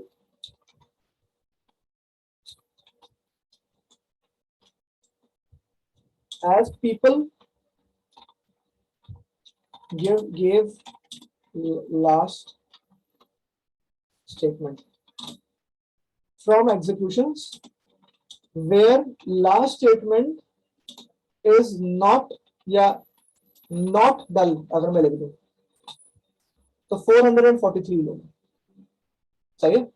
अभी देखिए जब मैंने अभी हम लोगों ने देखा था कि टोटल हमारे पास कितने लोग थे जिन्होंने नहीं दी थी 110, और जिन्होंने दिए 444 444 आई गेस, नहीं 43 मुझे याद नहीं क्या होता। तो सिलेक्ट काउंट ऑफ ऑल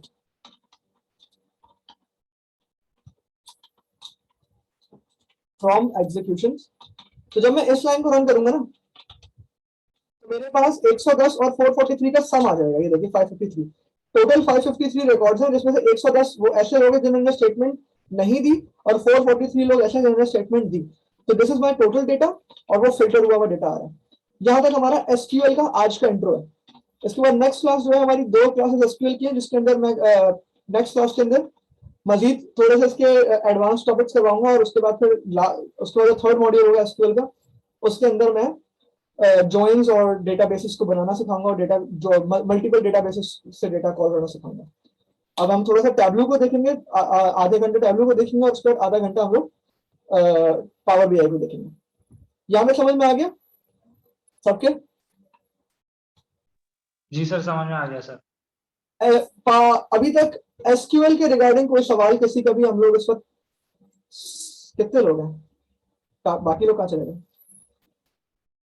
तो कोई सवाल है अभी तक?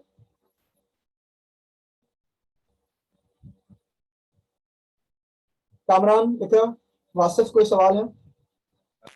No sir. हाँ सर, चलिए।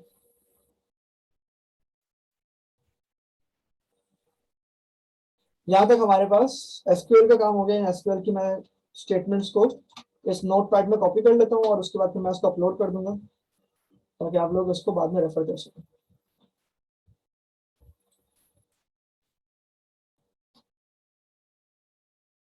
सही, let's move on to tableau.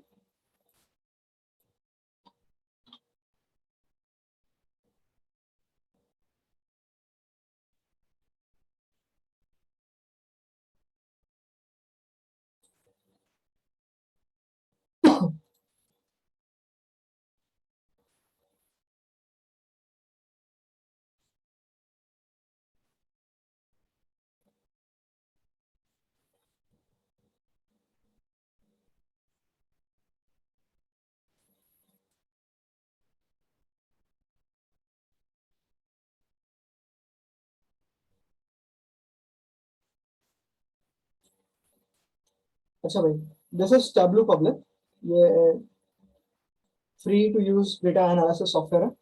इसके पेड वर्जन जो है वो फिर हमारे पास टैबलू डेस्कटॉप आ जाता है, टैबलू सर्वर आ जाता है, टैबलू ऑनलाइन आ जाता है। इसमें व्हाट द मैटर इसके इसके अंदर जो है जो ऑनलाइन ये जो फ्री वाला है इसके अंदर थोड़े से फीचर्स नहीं है जिनकी आपको जरूरत पड़ेगी भी नहीं अगर आप डेटा एनालिस्ट हैं तो बहुत कम ही पड़ती है। और दूसरी बात ये है कि सीखने के लिए ये बहुत अच्छा टूल है और इसके ऊपर जितने भी फ्रीलांसर्स होते हैं वो इसी के ऊपर काम कर रहे हैं यूजुअली, इंक्लूडिंग मी। मैंने अब जाके टैबलू डेस्कटॉप के ऊपर काम करना शुरू किया, मगर स्टिल अगर किसी क्लाइंट का काम आता है या कोई रेगुलर डेटा सेट आता है तो उसके ऊपर मैं टैबलू पब्लिक पे ही काम कर रहा होता हूँ। इसके अंदर ये होता है कि इसके अंदर हम लोग ये सारी हमारी ये डेटा फाइल्स हैं, Microsoft Excel text file, JSON file, Microsoft Access, PDF file, special file, statistical file, इन सबको हम अपलोड करके अंदर से डेटा रीड करवा सकते हैं। उसके अलावा सर्वर को भी हम लोग डायरेक्ट कनेक्ट कर सकते हैं लाइव डेटा को, और लाइव डेटा को भी कनेक्ट करके उसका डेटा को एनालाइज कर सकते हैं। सो टैबलू की तरह प्रेजेंटेशन खोल लेते हैं।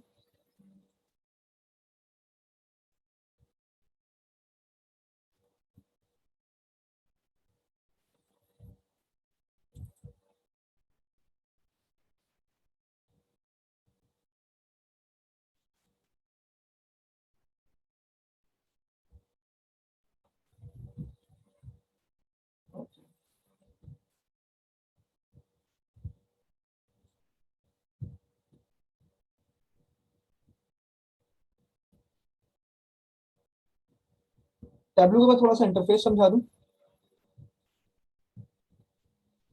सबसे पहले जब आप टैबलू खोलेंगे तो आपके पास यहाँ पे इस तरीके का डेटा आ रहा होगा। अब आप एक्सेल फाइल को यहाँ से कनेक्ट कर सकते हैं। मेरे पास आज का एक जो डेमोन्स्ट्रेशन के लिए है वो सुपर स्टोर का डेटा है।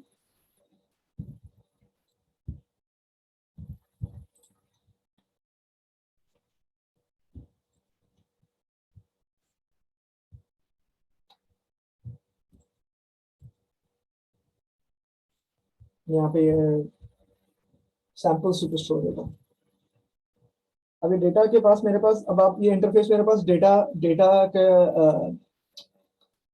डेटा सेट्स का है जहाँ पे हमने डेटा टेबल्स को जो है वो इंपोर्ट करवा सकता हूँ। दोस्तों मेरे पास 3 टेबल्स हैं, ऑर्डर्स, पीपल एंड रिटर्न। ठीक है, इसको सिंपल जब जितने भी मेरे एक्सेल फाइल के अंदर या मेरे डेटाबेस फाइल के अंदर टेबल्स होंगे वो यहाँ पे शो हो रहे होंगे।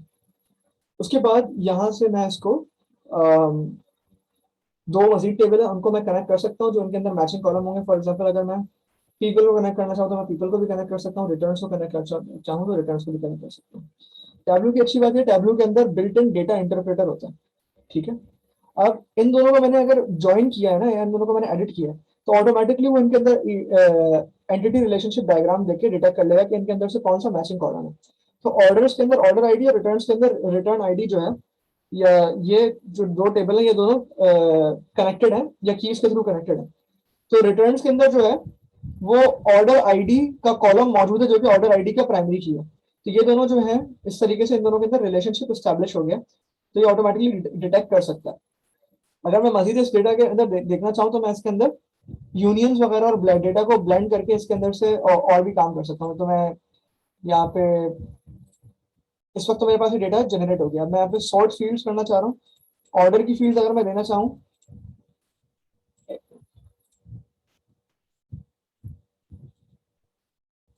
इस वक्त मेरे पास ये दो फील्ड्स मुझे नजर आ रही हैं। जब मैं यहाँ पे खोलूंगा तो मेरे पास यहाँ पे मेरे पास ये मेरी शीट कहलाती है। अब इस शीट के अंदर मेरे पास लेफ्ट पे आप देख सकते हैं ब्लू कलर से मेरे पास टेबल्स के नाम लिखे हुए आ रहे हैं और ये ग्रीन कलर से लिखे हुए आ रहे हैं कॉलम्स के नाम। तो ये कॉलम्स के नाम और जो है ब्लू और ग्रीन से लिखे हुए आ रहे हैं। क्यों लिखे हुए आ रहे हैं ये भी मैं बताता हूँ क्यों लिखे हुए आ रहे हैं। सही है, ये जो है रिटर्न्स का टेबल है। रिटर्न के टेबल के अंदर ये चीजें हैं, दो वैल्यूज है, ऑर्डर आईडी एंड रिटर्न, ये दो वैल्यूज है। बाकी जो ऑर्डर है, ऑर्डर के टेबल के अंदर बाकी सब वैल्यूज है। जितनी ऑर्डर की category, city region, customer ID, customer name, order date, order ID, postal code, product name, region, row ID, segment, ship date, ship name, state, ये सारी की सारी मेरे पास, और ये डिस्काउंट, प्रॉफिट, क्वांटिटी, सेल्स, ये सारी की सारी ऑर्डर्स के टेबल्स के अंदर से आ रही है। तो ऑटोमेटिकली उसने जो है इनका रिलेशनशिप डिटेक्ट करके इनको कनेक्ट करवा दिया। अब सवाल ये है कि ये जो टेबल्स के अंदर की जो कॉलम्स बने हुए आ रहे हैं, कॉलम्स के डिफरेंट तरीके के कलर्स क्यों आ रहे हैं। सही है। और इनके ऊपर ये जो लेफ्ट पे लिखा हुआ है, ये क्या लिखा हुआ आ रहा है? एबीसी का मतलब ये होता है कि ये जो है ये एक न्यूमेरिकल डेटा सेट है, और इसका जो डेटा टाइप है वो स्ट्रिंग है। स्ट्रिंग जो होता है वो एक ऐसा डेटा टाइप होता है जो कि अल्फाबेट्स, नंबर्स और कैरेक्टर्स को जो है वो स्टोर कर सकता है एक साथ। तो पापास प्रिंसेस 1 2 3 या कोई भी ईमेल एड्रेस या कोई भी नाम वगैरह कैटेगरी के अंदर स्टोर हो सकता है। अब ये सिटी के ऊपर जो है ये अर्थ का बना हुआ आ रहा है। अर्थ का बना हुआ मतलब क्या है कि ये जो है ये जियोग्राफिक, एक तो ये स्ट्रिंग है, यानी डेटा जो है वो कैरेक्टर्स है इसके अंदर, और वो जो ये क्योंकि सिटी है तो सिटी का जियोग्राफिक रोल भी उसको ऑटोमेटिकली डिटेक्ट करके उसको सिटी जो है वो आइडेंटिफाई कर लिया। सही है। कंट्री रीजन को भी इसने आइडेंटिफाई किया हुआ है कौन सी कंट्री है। अगर मैं कंट्री को इस तरीके से ड्रैग करूंगा तो मेरे पास सिर्फ यूनाइटेड स्टेट्स का डेटा है इसके अंदर। सही। उसके अलावा कस्टमर आईडीज, मेरे पास कितने कस्टमर्स थे, ये सारे मेरे पास कस्टमर्स हैं। हर कस्टमर की एक अलग आईडी होगी। ठीक है। और ऑर्डर डेट, यहाँ पे मेरे पास डिफरेंट ऑर्डर डेट्स हैं। पहले तो ईयर्स है, ईयर्स को मैं तोड़ के मंथ्स में जा सकता हूँ, क्वार्टर में तोड़ के मैं इसको इस तरीके से मंथ में जा सकता हूँ, और मंथ को तोड़ के मैं डेट्स में जा सकता हूँ। सही। तो इस तरीके से मेरे पास ईयर, मंथ और डेट का पूरा डेटा मौजूद है, जिसको मैं सिर्फ ड्रैग एंड ड्रॉप की उस पर मैं पूरा पूरा डेटा देख सकता हूँ। इसके बैक एंड पे भी सारी एसक्यूएल की स्टेटमेंट चल रही होती है। जब मैं इसको ड्रैग कर रहा होता हूँ तो वो सिलेक्ट कर रहा होता है। अब इसमें कंट्री को उठा के मैं यहाँ पे डिस्प्ले पे ले आया तो बोल रहा है select all from country reason, तो वो कंट्री का डेटा ले आया सारा। मैं बोल रहा हूँ select customer ID, select all customer ID, तो सारी सारी कस्टमर आईडी आ गई, कौन से टेबल में से, ऑर्डर के टेबल में से। तो this is what I am doing, this is like basically SQL ही चल रही है पीछे इसके। अब उसके अलावा मेरे पास ये जो कैलेंडर बना होता है तो ये डेट टाइम का या डेट का वो होता है डेटा। और उसके अलावा ये जो डेटा होता है होल नंबर और नंबर डेसिमल। तो ये होल नंबर है मतलब रो आईडी। हर रो जो है एक मेरे पास टोटल डेटा कितना है 9994 रोज है मेरे पास। तो हर रो की ये आईडी मुझे शो कर रहा है। इसकी मुझे जरूरत नहीं है, रो आईडी को मैं ऐसे रिमूव भी कर सकता हूँ, क्योंकि रो आईडी का हमें क्या करना है, हर रो को 1 2 3 4 करके उसने किया हुआ, तो ये मेरे एनालिसिस में किसी काम की नहीं है। अगर उसको हाइड करना है या रिमूव करना है तो मैं डायरेक्ट उसको हाइड कर देता हूँ, तो ये मेरे इसमें से नहीं दिखेगी, मेरे पास मेरा व्यू थोड़ा मजीद क्लीन बन गया।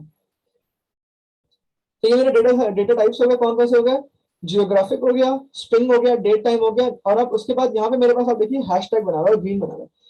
जो जितने भी मेरे पास डेसिमल नंबर्स होते हैं उनको मैं कंटिन्यूअस वेरिएबल भी कहता हूँ। वो डेटा जो कि किसी एक वैल्यू के लिए बराबर नहीं होता, मतलब हर वैल्यू के लिए डिफरेंट है। प्रॉफिट जो है वो भी एक ऐसी वैल्यू है जो कि चेंज होती जाएगी, जैसे 286 टोटल मेरा प्रॉफिट इतना है। सही। 286,397। हाउएवर अगर मैं उसको कैटेगरी वाइज देखूं तो 3 कैटेगरी है, furniture, office supplies and technology. तो प्रॉफिट इसका कितना, टेक्नोलॉजी का इतना है, ऑफिस सप्लाईज का इतना है, और फर्नीचर का इतना है। टोटल मेरा इतना है। तो किसी का कोई सवाल है? तो मैं इसको कैटेगरी वाइज जो है वो देख सकता हूं।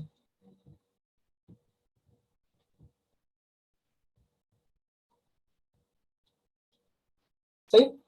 So for the basic concept, हमारे पास ये जो ब्लू कलर के सेगमेंट्स हैं इनको हम डायमेंशन कहते हैं, और जो ग्रीन कलर के सेगमेंट्स हैं इनको हम मेजर्स कहते हैं या कंटिन्यूअस वेरिएबल कहते हैं। कंटिन्यूअस वेरिएबल वो होता है जिसको हम डायरेक्टली मेजर नहीं कर सकते, वो हर वैल्यू के लिए डिफरेंट होता है। सही।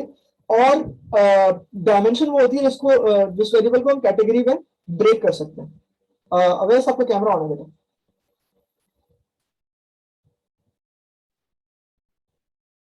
सही है।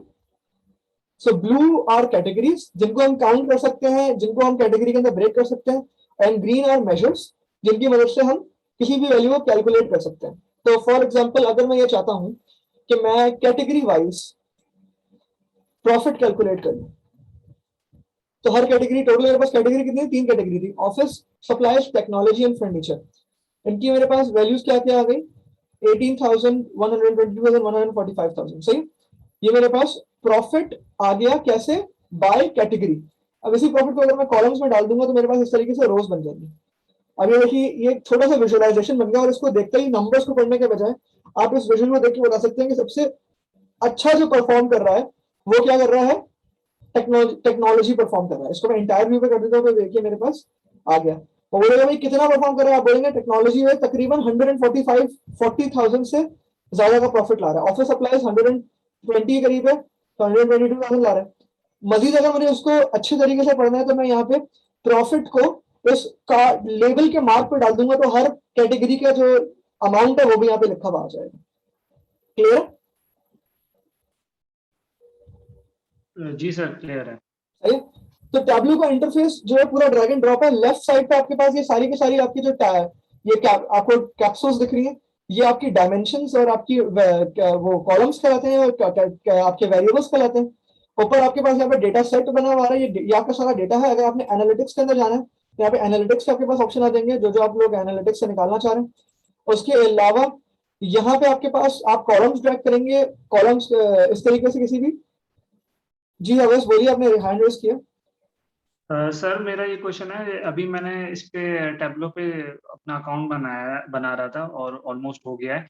ये टैब्लो और पावर बीआई का मुझे थोड़ा फर्क जानना है कि सर नॉर्मली आपने बताया था कि पावर बीआई में ऑर्गेनाइजेशन का ईमेल चाहिए होता है, इसमें इजीली क्रिएट हो गया है। तो अगर जैसे हम टैब्लो का डेस्कटॉप करेंगे अपने पास तो उसका पब्लिश इजीली हो जाएगा, यहाँ पर पावर बीआई की तरह तो नहीं है?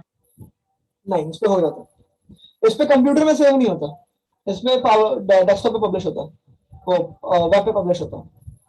अच्छा, मतलब हम कंप्यूटर पे ये जो आप अभी डेवलपमेंट करके दिखा रहे हैं तो अभी आप डेस्कटॉप पे करके दिखा रहे हैं ना, ये हम ये भी मैं ऐसे ही करेंगे? नहीं नहीं, ये मैं उस पे पब्लिक पे कर रहा हूँ, मैं इसको सेव करूंगा, सेव करके फिर आप लोगों को डाउनलोड करना सिखाऊंगा। ठीक है? Okay sir. अच्छा, अब बनाने का तरीका क्या है, मैंने कुछ चीजें बता दी। सबसे पहले मेरे पास ये जो लेफ्ट पे है, ये मेरे पास क्या कहलाती है इसकी, ये मेरे पास जो ये वाला पूरा पेन है, ये वाला पूरा कॉलम है मेरा, जो है वो वेरिएबल का पूरा कॉलम है, मेरा सारा डेटा यहाँ पे मौजूद है। ये जो है ये मार्क्स का पेन है, इस मार्क के अंदर मेरे पास कलर्स है, साइज है, टेक्स्ट है, डिटेल्स एंड टूल टिप है। सही है? ये मेरे पास फिल्टर्स का, यहाँ पे मैं अगर किसी चीज को फिल्टर करना चाहूंगा या किसी डेटा को मैं फिल्टर वाइज करके देखना चाह रहा हूँ तो यहाँ पे आ जाएगा। और उसके अलावा यहाँ पे रोज एंड कॉलम्स और यहाँ पे पेजेस है। ठीक है? ये नीचे जो है शीट को मैं प्लस का साइन दबाऊंगा तो नई शीट आ जाएगी, यहाँ पे मैं प्लस का साइन दबाऊंगा तो मेरे पास एक डैशबोर्ड आ जाएगा, और ये दबाऊंगा तो डेटा स्टोरी आ जाएगी। डेटा स्टोरी के अंदर मल्टीपल डैशबोर्ड्स होते हैं जिनको आप प्रेजेंट कर सकते हैं। और डेटा डैशबोर्ड जो होता है वो एक किसी एक चीज के अकॉर्डिंग का व्यू होता है। फॉर एग्जांपल मैं सेल्स का बना रहा हूँ पूरा डैशबोर्ड, तो पूरे उसके अंदर सारी चीजें सेल्स के अकॉर्डिंगली होंगी। मैं एक प्रॉफिट का डैशबोर्ड बना रहा हूँ तो पूरा प्रॉफिट के अकॉर्डिंगली वो सारा डैशबोर्ड होगा। तो मल्टीपल डैशबोर्ड मिलकर स्टोरीज बनाते हैं, और ये जो है ये एक विजुअलाइजेशन बनाने के लिए हम लोग एक शीट को इस्तेमाल करते हैं। तो यहाँ पे मैं प्लस के साइन पे जब शीट पे जाऊंगा तो एक नई शीट खुल जाएगी। इस शीट के अंदर मैं ड्रैग एंड ड्रॉप करके चीजों को ला सकता हूँ, और उसके बाद फिर यहाँ पे जो मेरे पास ये वाले टूल्स है मैं इनको भी आपको समझाता हूँ। तो सबसे पहले मैंने कहा कि यार मुझे सबसे ज्यादा हाईएस्ट सेलिंग कैटेगरी देखनी है, तो मैंने कैटेगरी को यहाँ पे ड्रैग किया और फिर मैंने सेल्स को यहाँ पे ड्रैग कर दिया। तो मेरे पास एक कॉलम बन गया office suppliers technology and furniture. ठीक है? और इनकी सारी सेल्स लिखी हुई आ रही है। अब मैं यहाँ पे इस मार्क कार्ड को यूज करने का तरीका बताता हूँ। मार्क कार्ड को यूज करने का तरीका ये है कि मैं इसके अंदर मैं बोलता हूँ कि यार मुझे कैटेगरी को कलर वाइज शो कर दो, तो मैं कैटेगरी को यहाँ पे कलर्स पे ड्रैग करूंगा तो कैटेगरीज के 3 कलर्स आ गए, और यहाँ पे मार्क कार्ड बना हुआ आ गया कैटेगरी का, जिसमें 3 कलर्स मेरे पास लिखे हुए आ रहे हैं। कैटेगरी क्या है? ऑफिस फर्नीचर ब्लू से आ रहा है, येलो से ऑफिस सप्लाईज आ रहा है, रेड से टेक्नोलॉजी आ रहा है। ठीक है? ऑरेंज से, सॉरी। फाइनली उसके बाद मेरे पास यहाँ पे मैं कह रहा हूँ कि भाई जो सेल्स है वो सेल्स लिखी भी आ जाए, तो यहाँ पे मैं लेवल्स पे जब इसको ड्रैग करूंगा तो टोटल सेल्स भी लिखी भी आ जाए। ठीक है? तो ये मेरे पास सेल्स लिखी हुई आ गई, ये मेरे पास वो लिखा हुआ आ गया, प्रॉफिट लिखा हुआ आ गया। अब इसको थोड़ा सा देखते हैं कि यहाँ पे ये डेटा जो है वो सॉर्टेड नहीं है। अब मैं सॉर्ट करने के लिए यहाँ पे असेंडिंग और डिसेंडिंग को यहाँ से कर सकता हूँ। मैं कह रहा हूँ भाई डिसेंडिंग दिखा दो, तो ये मुझे डिसेंडिंग दिखा देगा। टॉप पे टेक्नोलॉजी आ गया, फिर फर्नीचर आ गया, फिर ऑफिस आ गया। सॉर्ट हम क्यों करते हैं डेटा को? ताकि हमारे पास डेटा एक व्यू के अंदर आ जाए जिसको हम लोग आराम से देख सकें। उसके बाद अगर मैं इसको इन्वर्ट करना चाह रहा हूँ, मतलब रोज को कॉलम और कॉलम को रोज बनाना चाह रहा हूँ, तो मैं इसको ये दबाऊंगा तो ये पिवट हो जाएगा। ठीक है? स्वैप रोज एंड कॉलम्स, ये देखिए यहाँ पे व्यू जो है स्टैंडर्ड है, फिक्स विड्थ हो सकता है, फिक्स हाइट हो सकता है, और इंटायर व्यू हो सकता है। इंटायर व्यू बनाएंगे तो इंटायर व्यू आपके पास थोड़ा सा ज्यादा बड़ा आ जाएगा और आप इसको आराम से देख के एनालाइज कर सकते हैं। क्लियर? मार्क्स कार्ड को इस तरीके से इस्तेमाल करते हैं। यहाँ पे ऑटोमेटिकली ये बार्स डिटेक्ट कर रहा है। आप चाहें तो आप इसको एज शेप्स भी बना सकते हैं। मैं कह रहा हूं कि भाई शेप जो है मुझे क्रॉस का शेप बना हुआ आ जाए,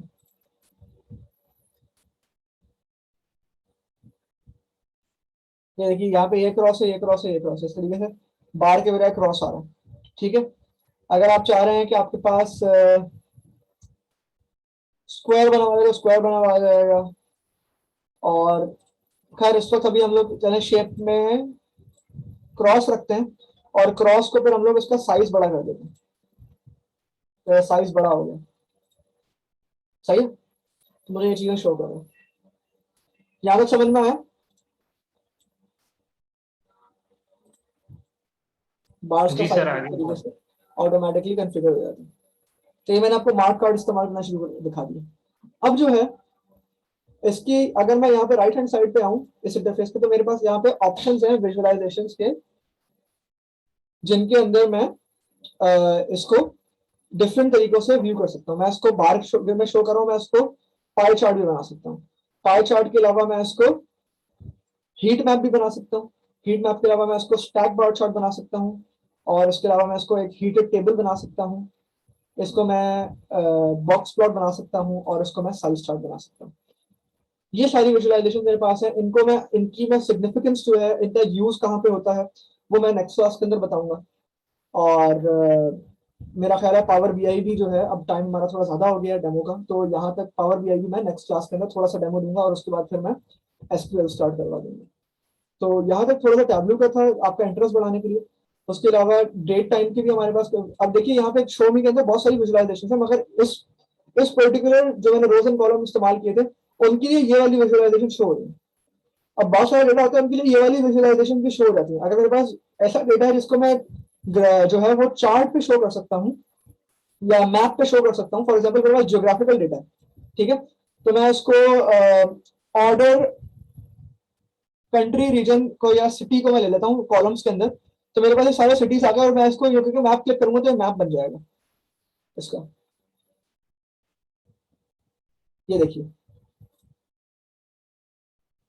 सही है, अब ये मैप बना हुआ आ गया, और मैं कह रहा हूँ कि भाई मुझे सबसे ज्यादा प्रॉफिटेबल सिटी दिखा दो, प्रॉफिट सबसे ज्यादा सिटी कौन सी सिटी में हुआ है। ठीक है, अब इसको जो है मैं हीट मैप बना दूं।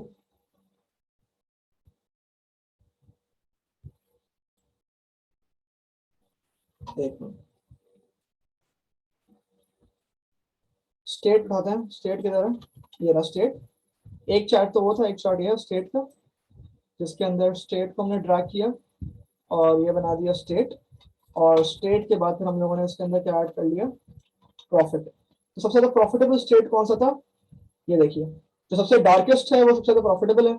अब नाम हमें नहीं दिख रहा है, भाई नाम क्या था, तो मैं इस पे स्टेट को ड्रैग करके टेक्स्ट पे भी ला सकता हूँ। तो स्टेट को मैंने लेबल पे ला के रख दिया। तो सबसे ज्यादा मेरे पास जो है कैलिफोर्निया के अंदर प्रॉफिट है, फिर वॉशिंगटन के अंदर, फिर न्यूयॉर्क के अंदर है। बाकी सबसे ज्यादा लॉस मेरे पास टेक्सास के अंदर है। इस तरीके से हम इस डेटा को व्यू कर सकते हैं। तो आई होप आप लोगों को इंटरेस्टिंग लगा। कोई अगर सवाल है बीआई से रिलेटेड या किसी भी चीज से रिलेटेड, टैबलू या एसक्यूएल से रिलेटेड, तो मुझे बता दें। ये सारी चीजें जो है वो गूगल क्लासरूम के ऊपर हैं, आपको मिल जाएंगी। सर, ये जो टैबलो की साइट पे अगर देखें तो इधर ना गैलरीज वगैरह हैं जिन पे देख सकते हैं कि टैबलो की टेम्पलेट्स हैं। क्या हम इसको यूज कर सकते हैं या सिर्फ एक तरीके से देखने के लिए कि किस तरीके से इसके फीचर्स होते हैं? ये टेम्पलेट्स नहीं है, ये दरअसल डेटा के जितने भी डेटा आर्टिस्ट होते हैं, डेटा एनालिस्ट होते हैं या बीआई एनालिस्ट होते हैं, वो पब्लिक डेटा सेट्स को इस्तेमाल करके उनको उनके ऊपर विजुअलाइजेशन बना के उनको अपलोड करते हैं। तो अगर डेटा सेट आपके पास है, सही है, तो आप उस वैसे तो आप उस टैबलू की वर्कबुक को डाउनलोड, अगर पब्लिक है तो आप उसको डाउनलोड करके एडिट कर सकते हैं अपने पास से। मगर अगर वर्कबुक पब्लिक नहीं है तो आप उसको व्यू कर सकते हैं, व्यू करके उसको उससे इंटरेक्ट कर सकते हैं। और अगर वो डाउनलोड हो सकती है तो डाउनलोड करके आपको डेटा सेट की जरूरत नहीं है, उसके अंदर यहाँ पे आपके पास ऑटोमेटिकली ये जो है पूरा ये डेटा का चार्ट आ रहा होगा, तो आप उसको बना के एडिट भी कर सकते हैं। मगर वो उसी डेटा सेट के लिए होती है, ठीक है। उसको देख के ओके, आप सीख सकते हैं, विजुअलाइजेशन को प्रैक्टिस कर सकते हैं, और उसके बाद फिर अपने डेटा सेट पे वो वाली विजुअलाइजेशन इंप्लीमेंट भी कर सकते हैं। अच्छा सर, जैसे कि हमें ये बीआई वगैरह पे हमें डैशबोर्डिंग वगैरह बनानी होती है तो हम